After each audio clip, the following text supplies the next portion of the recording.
Unless you have been living under a rock for the last 10 years, you might have noticed something. And that is our passion for cars is in a little bit of trouble. Year after year, there are new laws and regulations coming against us car guys and what we do to our cars. And the media, every single day, are painting us as evil people that just want the worst for the world. But what if I told you that the majority of this damage is being done by a minority of car guys? Keep in mind the quotations right there. This minority of people makes the rest of us look very, very stupid. Even a lot of us are, because we spend all our money on cars, but we're not that stupid. And a lot of this links back to social media, influences and trends. And I've made a full video on that before, and you can watch it after this video. But because of that, it's caused people to do stupid things and ruin it for the rest of us. So I'll make this very loud and clear from the start. If you do any of the 3 things I'm going to go over in this video, I highly recommend you sell your car, get rid of it, and go and ruin someone else's passion for fun instead of ruining ours and one that a lot of the world loves. But before we get into this, I'm not going to paint myself as a saint. I have gone over the speed limit before, allegedly. I have lost traction of the rear tyres before, allegedly, but I don't do them in stupid environments which don't make sense. End of the day, these are sports cars. We bought them because of the performance and what they can do, not to commute A to B and be fuel efficient. As I've had these comments before saying, why would you even buy a sports car? You're clearly not a car guy and this video just isn't for you. But if you get anything out of this video, whether it comes to cars or anything in your life, there's these 3 words which are gonna summarize the whole video right now. You can click off if you want to. You shouldn't, but you can. Time and place. There's an old saying which always rings true. If a tree falls over in the middle of the woods and no one sees it, did it really even fall over? And the same thing goes for all 3 of these topics, and most importantly, the last and 3rd topic of this video. So let's go to the office and get into it. The first activity that gives us car guys a bad reputation is people doing burnouts at car meets.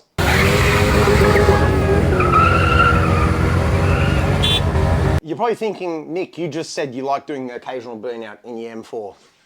You got me. But let's be real. If you're a real car enthusiast, you have to love a burnout. There is no car enthusiast out there that doesn't.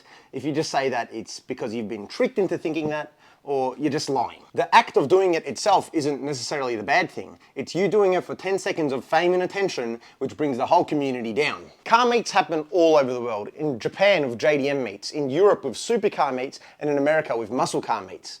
One thing that all these share in common is it's a community that like that one specific car coming together, talking about cars, enjoying them, and bringing everyone together about their passion. A great example of this is this one meet that was huge in Melbourne. It's called the Northern Gal Car Meet. Now this would happen once a month in Melbourne and it'd bring together the whole community, but it was mainly targeted towards old school American and Australian muscle cars. It would always happen at this one location, and there was this big car park with a bunch of shops around it, and they gave permission to Northern Gal to use the car park to show off the cars. It brings people together, families come out. It's overall a great meet with great people. But the undeniable always happens. A small minority of people with their cool cars thought, you know what, let's do a burnout. Now, to play devil's advocate, it's cool to see these awesome cars do a little burnout as they leave. I mean, I was even there recording them at one point when I was a younger kid. But now that I've grown up a little bit, I can notice where the problems may lie. These people who want to do a burnout at the location or just as they leave bring so much attention to that location from the police, the news, and make us look like we're all there to do that. And it just doesn't make sense when that's meant to be a chill meet where you bring your kids, you have dinner, you talk about cars,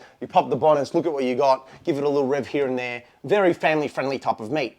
Doing burnouts and hooning on your way out, well, it just doesn't fit what the meet is all about. Because of that, well, they had to change location and shut that meet down. Now, they still do them on Sunday mornings and the enthusiasts do still come out, but that big, huge meet that they used to run isn't really as popular and as big anymore because they can't do it at that location anymore. Or at least they don't do it there, to my knowledge. I'm not 100% sure. Let's bring it all back to that tree I mentioned before. If you do a big fat burnout in the middle of nowhere, no one sees it, no cameras see it, nothing, did you really even do the burnout? I mean, only person that knows is yourself, no one else, so did it even happen? Whereas if you do it at the complete opposite, at a family-friendly meet where there's families, people, cameras, police, drones, everything, you definitely did it, and you made everyone look very silly. And when the news and police see this, well, they group everyone together. Even though 5 people did a burnout out of the 200 people there, well, the way they see it, everyone is like those 5 people. Everyone wanted that to happen and everyone was gonna do that.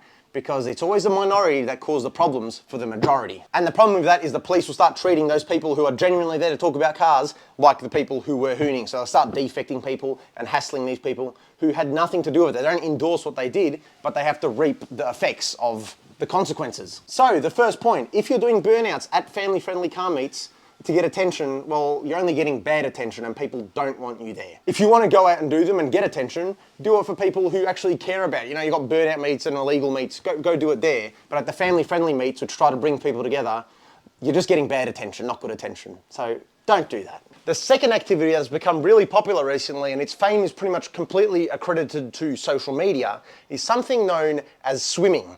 One of the most dangerous hobbies any car enthusiast can do.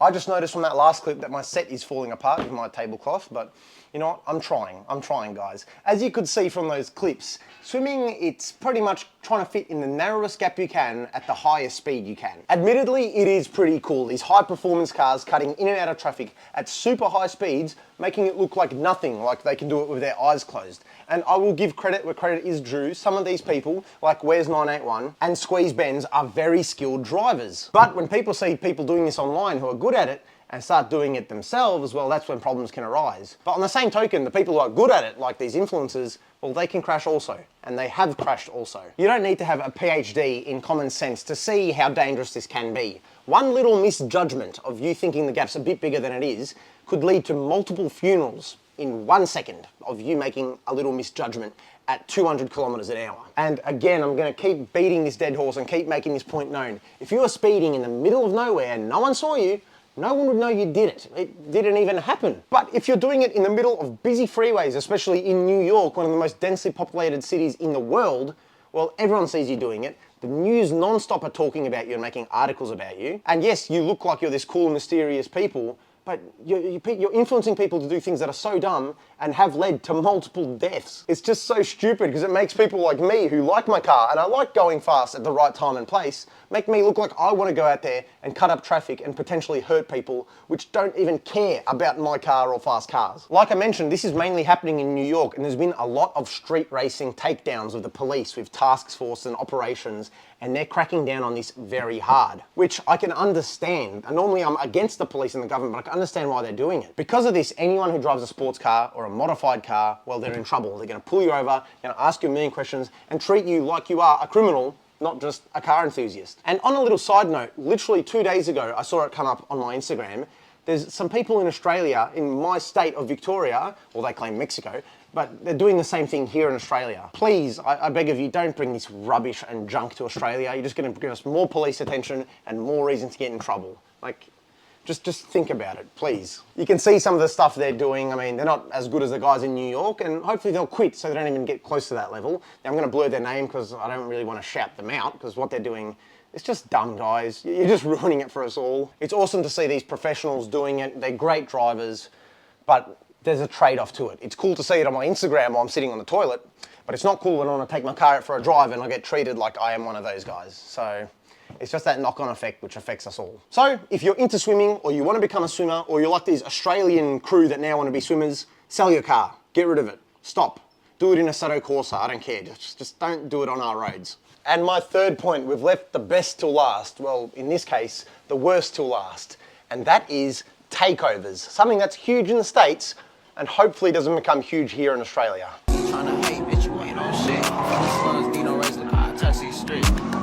This trend blew up in 2020, and it's probably one of the most spoke about and hated things in the car community. Essentially what it is a bunch of beta cars, like $2,000 beat up cars, or stolen nice cars like M4s, Corvettes, all the type, go to a burnout meet in the middle of an intersection, in the middle of the city. They block off the intersection so no one can get through, and just do burnouts and donuts in the middle of that intersection. Now, where things get worse, if you want to go through the intersection to get home, or you've got an emergency, well, they'll smash up your car and pull out weapons on you. If you get out of your car trying to get through, well, they'll beat you up and even might take your life. Oh, shit! Hey.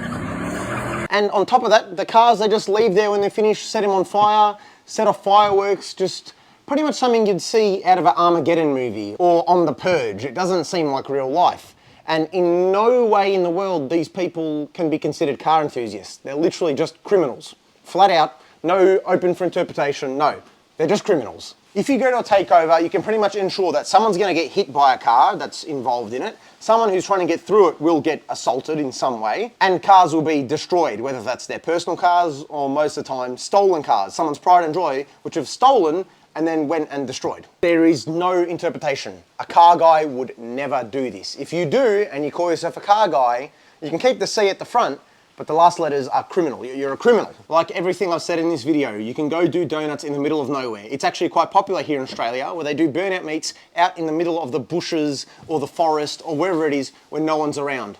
I really don't care if people do that. Good on them, you're doing it out of the way. When you're doing a burnout in the middle of nowhere, no one knows. You're doing it in the intersection in the middle of the main city, everyone knows. And when everyone knows, well, the police they know, the news they know, the people who own the cars that were stolen will know, and of course people hate this. I hate this. Even people in the street racing scene like Quiet Club, they hate this. Everyone speaks out against takeovers. No one wants to support them. When the news talk about this or the police talk about this, they loop everyone together. They're all considered street racers. Whether you go to a car meet, street racer. You're an actual street racer, you're a street racer. Or you steal cars and do donuts in the intersections and have firearms on you, street racer. Like, this term is just so loosely thrown around and it puts us all in the same box. Having a cool car that's loud or fast or whatever the case is, well, you're part of this community that likes takeovers apparently. So I'll say it loud and clear. If you go to takeovers and you participate in them and you do all this stuff that I mentioned, sell your car, please. Just go out and commit crime, might as well, because that's what you're doing. It's the same thing. Now, that wasn't me endorsing people doing crime, by the way, but I think you can get what I'm getting at here. They're just committing crimes, and the crimes they're committing are affecting us. Go and commit some other crime. Go do jaywalking instead or something. Maybe that might float your boat, but don't do something that's going to hurt all of us in the car community. The moral of the story is us car guys, we're not always good guys. I'll be honest with you. We do like to speed and do a few little cheeky things here and there. But if you're doing it for everyone to see, for everyone's attention, and doing it and calling yourself a car guy, well, you're not a car guy. Every time you think of doing something silly like these three things, think of the analogy I made. If you do it in the woods where no one will see or hear it, no one will know you did it. If you do it in front of everyone for attention, everyone will know you did it and everyone will be annoyed at you. If you do any of these three things, I highly recommend you get your car, either drive it into a lake or sell it. You'll get a bit of money and go do something else, another hobby that's not going to ruin ours. I want to thank you for watching another Performance Nick video. I appreciate you all tuning in and watching another one with me and the M4. Even though the M4 was just sitting here today looking pretty, didn't even get started. You know what? Let's give her a cold start. Let's get a bit of these fluids going. Didn't get a drive today, but we will get. Now, I want to know, should I start it with the valves open or valve closed? What a stupid question. See that? That means our valves are open. BMW chime. And there's our sound. Very loud. At least you got to hear the BMW in this video. Thank you for watching. I'll see you in a week's time. We post every single Tuesday. Please comment, like, and subscribe, and I'll see you next week.